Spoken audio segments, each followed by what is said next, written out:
যেদিন মহাঘুমে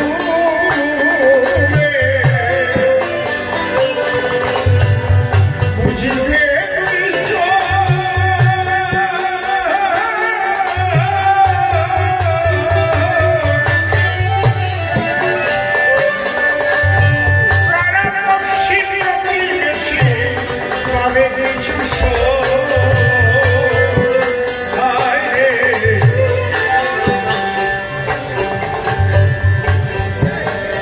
তোমাকে যেতে হবে।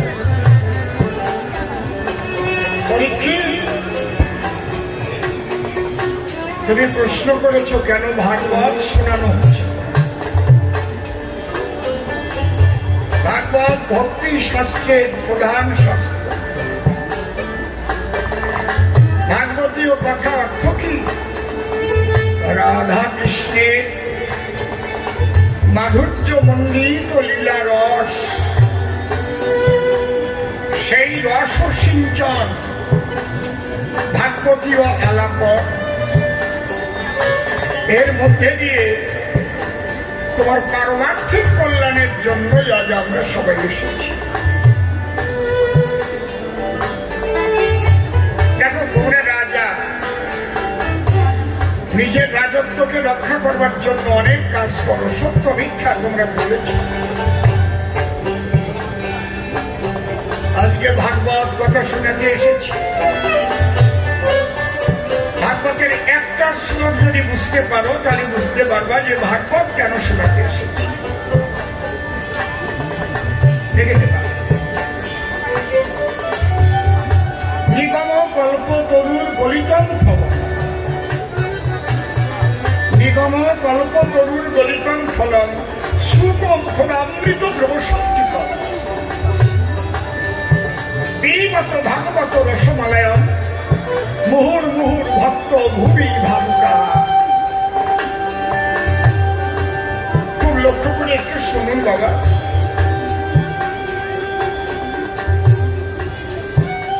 আমার কথায় করুন লক্ষ্য।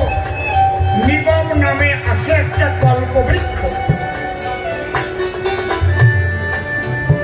সে বৃক্ষটা কি? আগম আর নিগম। আগম মানে আসা বা প্রবেশ করা।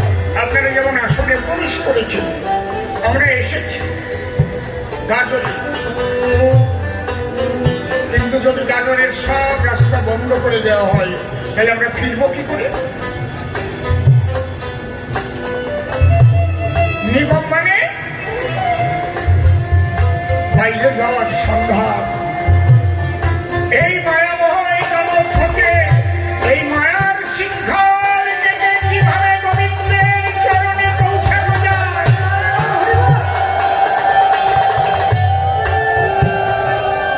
এই তত্ত্বটাই হচ্ছে নিগম তত্ত্ব। এটাকে বলে নিগম তত্ত্ব। ভাগবত কি? নিগম কল্প তরুর গলিতম ফলম। সেই নিগম কল্প তরু, সেই কল্পতরুতে একটা ফল ফলেছে। সেই ফলটা পেকে টুকু হয়ে গেছে এবং সেই ফল একটু ফেটে টপ টপ টপ টপ করে রস করছে। সেই রস কোথায় করছে?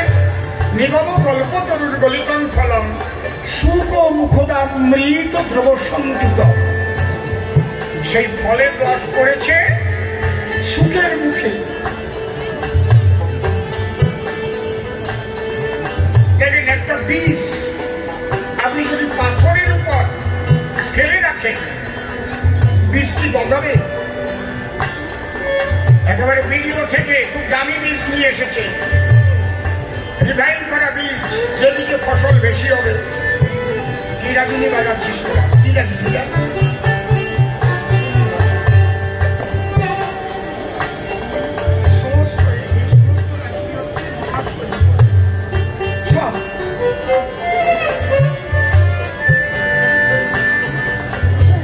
পাথরের উপর বীজ কখনো গজায় না। বীজ গজাতে গেলে উর্বরা মাটি লাগে।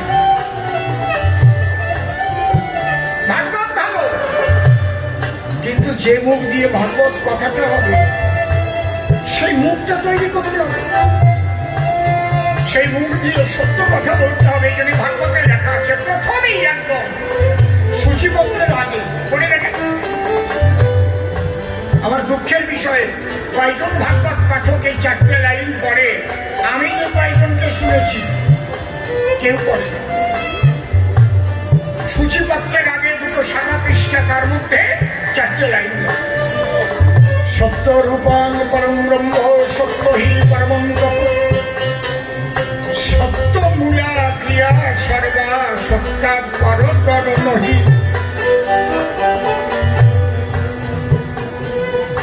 সত্য রূপ পরম ব্রহ্ম, পরম ব্রহ্ম সত্য স্বরূপ।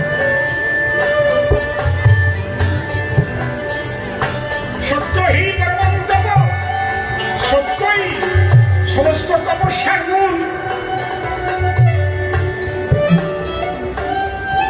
সত্য মূল আর ক্রিয়া সর্বা, যত ধর্মের নামে ক্রিয়া কর্ম করো, সত্য হচ্ছে সত্য রক্ষা সবচাইতে বড় ক্রিয়া। যে তা না করে ওই কৃষ্ণ বললেও কাজ হবে না, হরি বললেও কাজ হবে না, কালী বললেও কাজ হবে না, আল্লাহ বললেও কাজ হবে না, গড বললেও কাজ হবে না,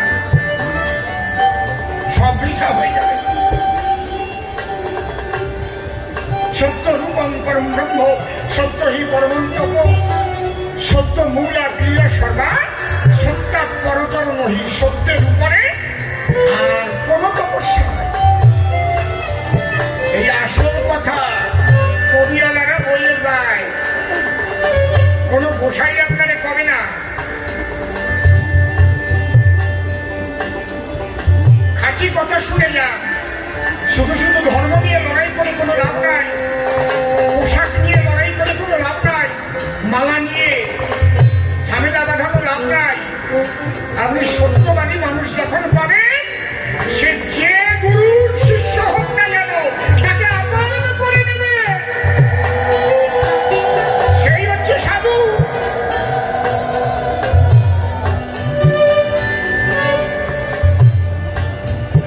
ভাগবত তো গল্প তো বুঝলাম, নিগম কল্পতরু গলিতম ফলম সুখম ভোগামৃত দেব সংযুতম। এই জন্যে সবার ভাগবত পাঠে কিন্তু মানুষের মঙ্গল হয় না। যখন একজন সত্যবাদী জিতেন্দ্রীয় ব্যক্তি সত্যি সত্যি ভাগবত কথা বলে, মানুষের হৃদয়ে ডাক কাটে। তাই তো হা গোবিন্দ, হে গোবিন্দ, তুমি আমাকে কৃপা করো, আমি যেন সত্যের পথে থাকতে পারি। দয়াল গুরু, আমাকে কৃপা করো। সত্য বল, সুপথে চল, ওরে আমার মন। কার গান বলতে পারেন? গানটা কার পারেন বলতে? সত্য বল, সুপথে চল, ওরে আমার মন। লালন ফকিরের গান। তুমি লালন ফকির হও আর সুখদেব ব্রহ্মচারী হও, যেই হও না কেন, A+B হোল স্কয়ারের সূত্রের বাইরে তুমি যেতে পারবে না। এই সূত্র সারা পৃথিবীতে এক। বাইবেলে লেখা আছে truth is god, god is truth. হাদিসে বলছে যার ঠিক আছে ঈমান, সে খাঁটি মুসলমান। মিথ্যে কথা কবা হবে না, ও কাটাকাটি যতই করো না কেন হবে না। তাহলে এই সত্য ঠিক রাখো। নিগম কল্পতরুর গলিতম ফলম সুখম ঘনামৃত দেব সংযুতম, ভাগবত রসমালয়ম মুহুর মুহুর ভক্ত ভূমি ভাবুকা। সেই রস কোথায় পড়ল? সুখের মুখের মধ্যে। তাহলে মুখের মধ্যে কি ছিল? যেমন একটা গ্লাসের জল ছিল, সেই জলের মধ্যে মিশ্রি বা চিনি দেওয়া হলো, আর একটু বিট লবণ ছেড়ে দিলাম, আর যদি একটু দধি থাকে একটু দধি দিয়ে ফুটালাম, তাহলে কি হলো? লস্যি হয়ে গেল না? লস্যি হলো কিনা? হ্যাঁ। তাহলে সুখের মুখের মধ্যে কি ছিল? তার ভজনের যে রস, নিগম কল্পতরু গলিতম ফলম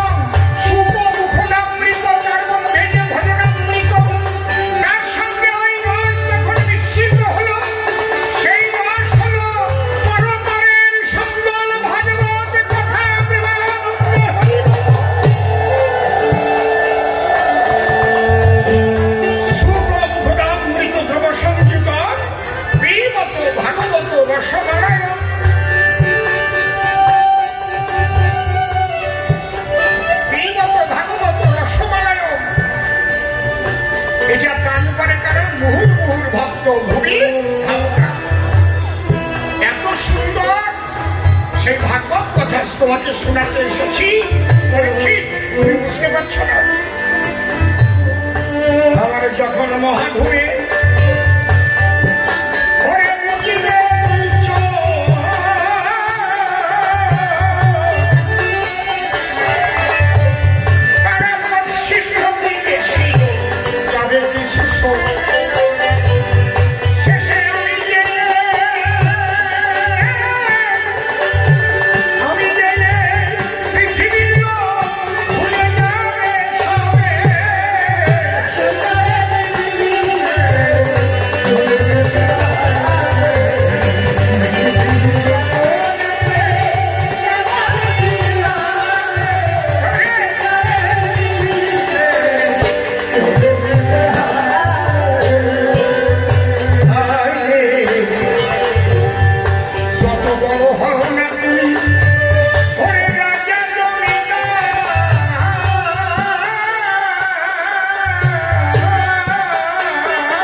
বেশি দিন কিন্তু ওই শখ টেকে না, আস্তে আস্তে আস্তে আস্তে মানুষ তাকে ভুলে যায়। আমি দেখেছি তো,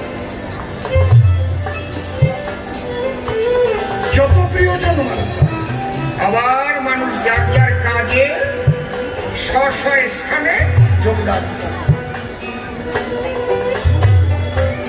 এগুলো আমরা দেখি, লক্ষ্য করি। রাজা পরীক্ষিত এই জন্যে সাধুরা বলে বলে 2 দিন 3 কান্নাকাটি শেষে দেবে গোবর সভা।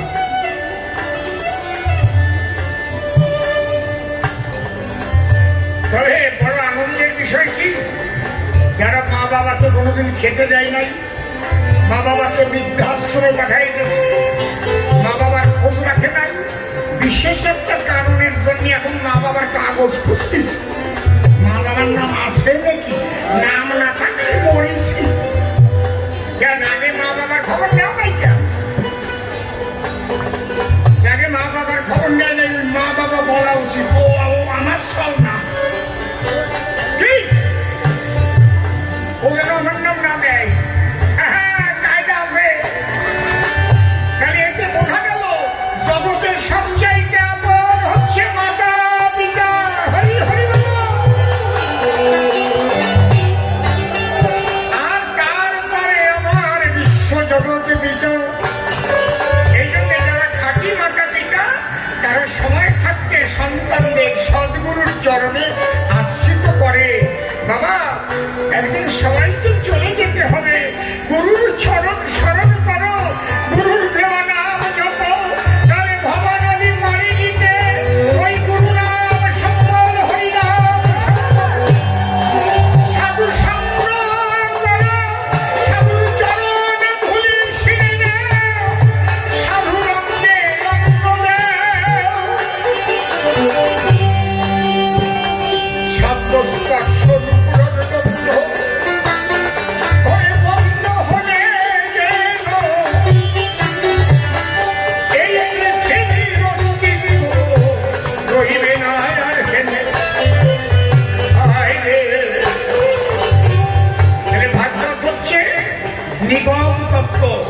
নিগম তত্ত্ব, রাধা কৃষ্ণের প্রেম মাহাত্ম্য।